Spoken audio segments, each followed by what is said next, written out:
Ça a été laborieux, très laborieux. Salam alaikum à tous, on se retrouve du coup pour le débrief de ce match. CAN U20, ce quart de finale entre le Maroc et la Sierra Leone. Victoire du Maroc, 1 but à 0. Il fallait attendre la 116e minute de jeu. Ce but qui était inscrit par le remplaçant Bouma Saoudi pour permettre au Maroc de se qualifier en demi-finale et de se qualifier aussi pour la Coupe du Monde U20. Merci aux personnes qui étaient présentes avec moi en live. Pour suivre ce match, n'hésitez pas à liker et à vous abonner si vous êtes nouveau. On est parti pour les statistiques de cette rencontre qui sont en faveur du Maroc. 20 tirs, seulement 5 tirs cadrés. Pour cette équipe de la Sierra Leone, c'est 13 tirs, 5 tirs cadrés. Possession à l'avantage du Maroc à 59%, 41. Pour la Sierra Leone, 584 passes pour le Maroc, 424 pour la Sierra Leone, précision de passe à 79%. 71 pour la Sierra Leone, 12 fautes marocaines, 23, hein. 23 pour la Sierra Leone, 3 cartons jaunes pour le Maroc, 2 pour la Sierra Leone. Il y a eu un carton rouge obtenu par la Sierra Leone, un hors-jeu pour le Maroc, 4 pour la Sierra Leone, 9 corners pour le Maroc et 6 pour la Sierra Leone. Et là, on est parti en image pour l'unique but du match. On est à pratiquement la 115e minute de jeu. Bouma Saoudi dans cette surface de réparation de la Sierra Leone va crocheter, va mettre un centre. On voit bien que c'était cadré et ce joueur de la Sierra Leone va tout simplement accompagner le ballon et le mettre dans son propre but. Je pensais que c'était un contre son camp, mais finalement le but est accordé au joueur marocain. La joie de cette sélection marocaine qui, malgré tout, a réussi à se sortir du piège de la Sierra Leone parce que c'était très compliqué. La première mi-temps, cette équipe du Maroc a eu deux grosses occasions. Voilà une occasion de Essadak et cet arrêt du gardien de la Sierra Leone. On a eu aussi une autre occasion qui n'était pas cadrée. Deux occasions très très très dangereuses de la part de la Sierra Leone et c'est sur ce côté droit hein, où il y avait Koutoun.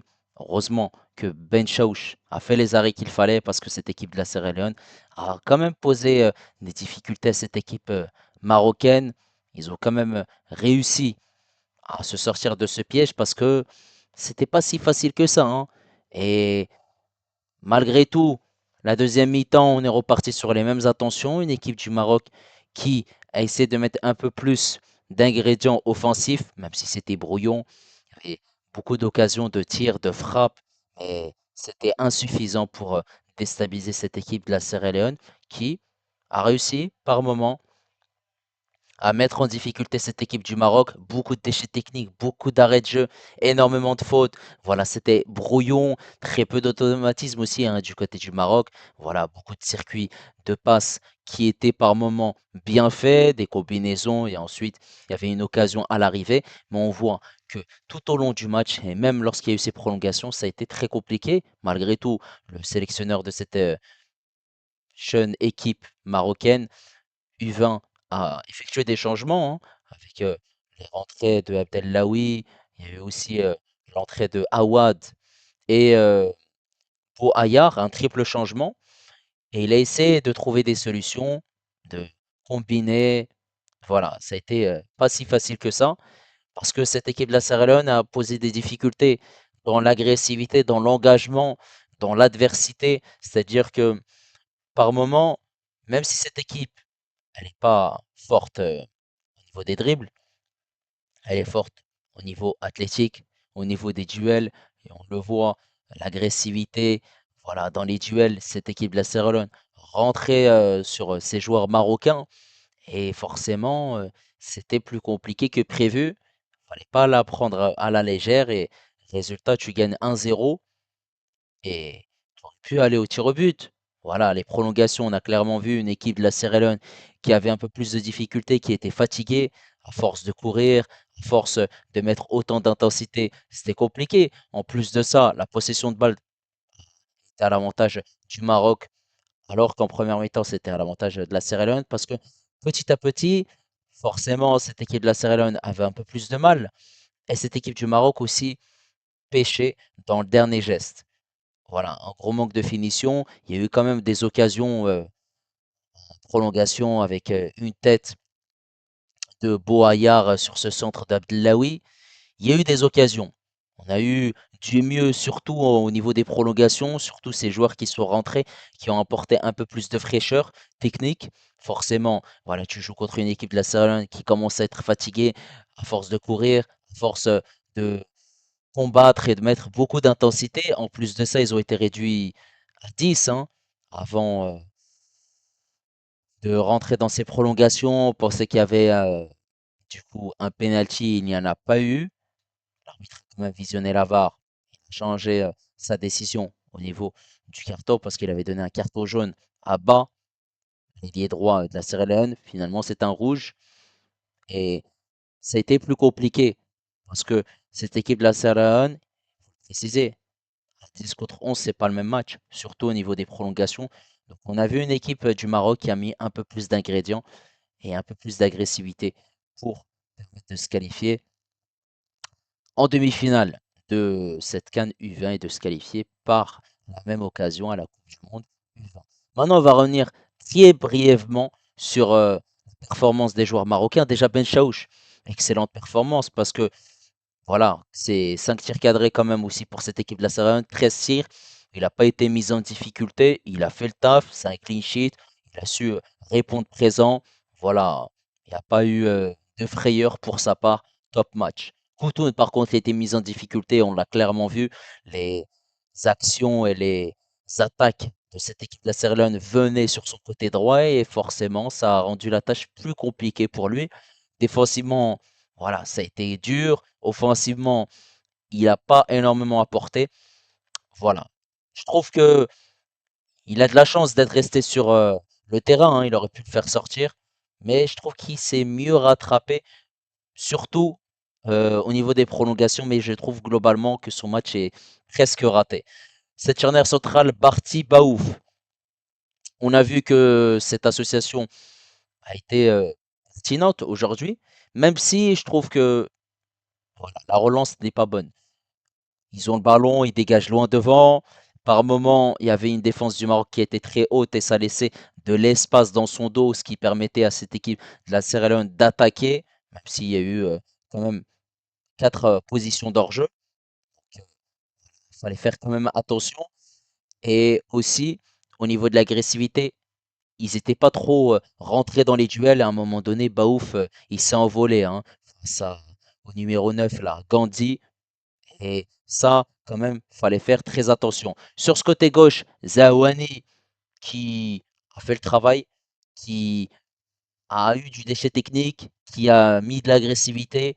Par moments, c'était bien, par moments, c'était moins bien. Voilà, il n'a pas été au top, je trouve, sur certaines séquences. Après, il s'est mieux rattrapé, je trouve, surtout en deuxième mi-temps et même au niveau des prolongations. Donc, ça reste malgré tout un match plutôt correct, même s'il y a eu du déchet technique. Voilà.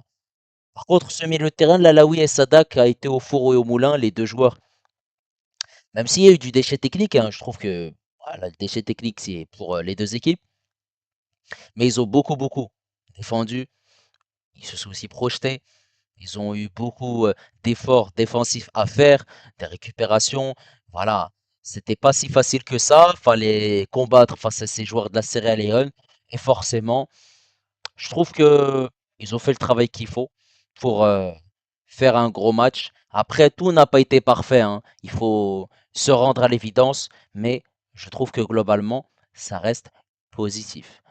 Numéro 10, El Haddad. El Haddad, je trouve qu'il a été intéressant, que ce soit en première mi-temps et même par la suite. Voilà, il était beaucoup en vue, il décrochait, il bougeait énormément au niveau de ses variations et au niveau de son placement. Donc ça a été intéressant parce que c'était un électron libre qui variait ses déplacements, que ce soit à gauche, à droite. Il partait aussi par moments sur le couloir droit. Donc je trouve sa prestation plutôt pertinente parce qu'il a pu amener quand même des actions dangereuses, centrées et ça reste un petit peu brouillon dans son jeu, mais ça reste quand même plutôt positif. Par contre, j'ai pas été du tout satisfait des deux ailiers, que ce soit Tahak ou Mama. Mama, sur deux, trois situations, il a quand même pu rentrer dans cette surface de réparation, essayer d'apporter du danger, mais ça reste insuffisant au vu de ce qu'il nous a montré en début de compétition.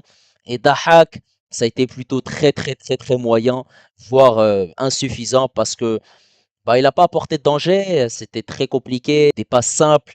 Voilà, pas de prise de risque et même il n'a pas énormément apporté, je trouve, offensivement, au détriment de ces deux joueurs qui sont rentrés, Abdellaoui et Bouma Saoudi. Déjà, Bouma Saoudi qui marque un magnifique but, mais aussi il a beaucoup apporté défensivement, il variait son jeu, il y avait quand même de la percussion, de la variété, donc je trouve que son entrée elle a été plutôt pertinente. Abdellaoui aussi, tout n'a pas été parfait. Après, il faut pas être dur avec Abdellaoui.